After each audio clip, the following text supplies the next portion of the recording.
Rail লাইনের নিচ দিয়ে গেছে জলের পাইপ। সেই পাইপে দেখা দিয়েছে লিক। যে কোনো সময় ঘটে যেতে পারে দুর্ঘটনা, এমনটাই রেলের তরফে জানানো হয়েছে বাঁকুড়া পৌরসভাকে। সেই মোতাবেক মাথায় দুর্যোগ নিয়ে জলের পাইপলাইন পরিবর্তনের জন্য সারা রাত কাজ করা হলো বাঁকুড়া শহরের কেঠারডাঙ্গা রেল ফটকের সামনে।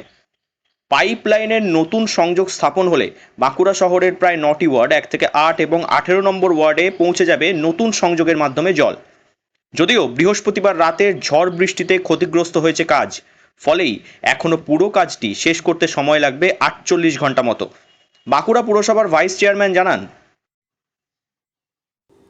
এটা আপনার আমাদের একটা লাইন আছে, সেই লাইনটা রেলের নিচে রেল লাইনের নিচে দিয়ে গেছে, সেখানে লিক বেরিয়ে গেছে। সেই লিকটার কারণে জল বেরোচ্ছে।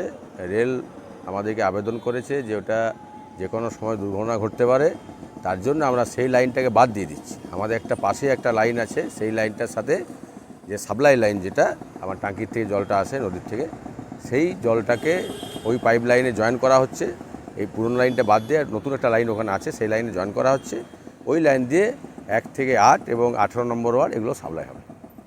এখন কি জলের টাইম কলের কি কোনো না, এখন টাইমের কোনো জল বন্ধ হবে না। আমরা প্রত্যেক 1 থেকে 8 এবং 18 নম্বর ওয়ার্ডের প্রত্যেক কাউন্সিলরকে আমার ডিপার্টমেন্ট থেকে ফোন করে জানিয়েও দিয়েছে, এবং আমরা মাইকিং করিয়ে দিয়েছি যে সময়ের হেরফের হতে পারে, জল কোনো বন্ধ হবে না, সময়ের হেরফের হতে পারে। কাজ করতে গিয়ে সময় লাগছে, তো সময়টাও তো হেরফের হতে, কোনো জায়গায় 1/2 ঘন্টা দেরি হয়ে গেল, কোনো জায়গায় 1 ঘন্টা দেরি হয়ে গেল, যে সময়ে যাচ্ছে সেই সময়টা হেরফের হতে পারে।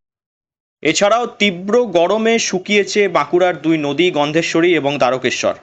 বৃহস্পতিবারের বৃষ্টিতে কিছুটা রেহাই মিললেও ভৌম জলস্তর ঠেকেছে তলানিতে। সামনেই আসন্ন বর্ষা, তবে তার আগে বাঁকুড়া শহরের ভৌম জলের স্তর পুনরুজ্জীবিত করতে কংসাবতী ড্যাম থেকে জল ছাড়া হবে বলেই জানালেন পুরসভার ভাইস চেয়ারম্যান। শনিবার থেকে রবিবারের মধ্যে সেই জল দেখা যাবে নদীতে। জলকষ্ট নেই এখনও পর্যন্ত।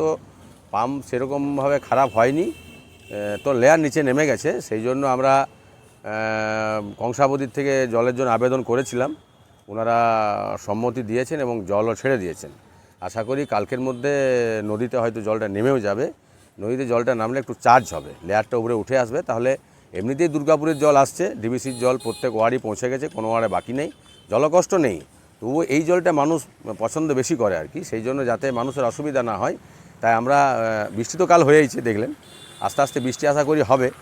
যদি মনে করুন বৃষ্টি না হয়, তার জন্য নদীগুলো যাতে নদীর যে লেয়ার, সেই লেয়ার উপরে যাতে উঠে আসে, তার জন্য আমরা কংসাবতীর থেকে জল নিয়ে এসেছি অলরেডি। কালকে আশা করি নদীতে জলটা পড়ে যাবে।